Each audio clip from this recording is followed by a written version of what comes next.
I've reestablished my perpendicular, and now I'm going to start some ray tracing. Move my camera in a little bit better so you can see on this side of the mirror. Ray tracing 1 is pretty boring. The beam of light went in, went out. If I go over here, ray tracing 2 is also pretty straightforward. Okay, right there, it came out. And it hit where that light, this line, hits the mirror. Then if I send a beam in this way, it came out here. Now what does that imply for us? Let's take the mirror away and triangulate where those things went. So I'll remove the mirror, and I'm going to measure where these went. One went that way.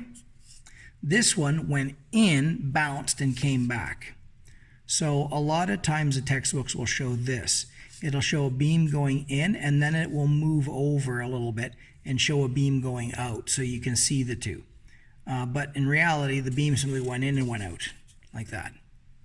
And this beam went in this way, and it bounced out like this. Now remember your brain, unless you left it at home.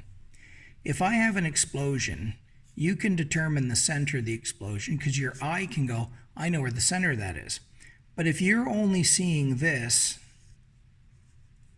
your brain can still anticipate there's a center in there. Look at these 3 beams. They're taking off outwards as if they came from a center. So your eyeball is going to think this beam of light came from back here. And your eye is going to think this beam of light came from back there.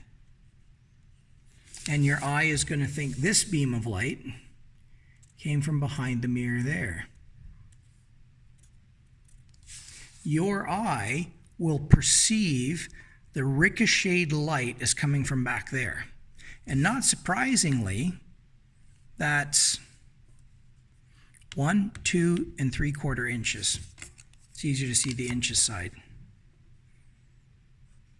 1, 2, and 1/4. 2 and 3/4, same thing. Okay? So this may mean that your brain will perceive an arrow out here. Now where would it perceive this arrow? We could do the same thing here, but it would be a mess. It will be the same distance on the other side. If we trace this out, it'll be 1 and just over 1/2 inches.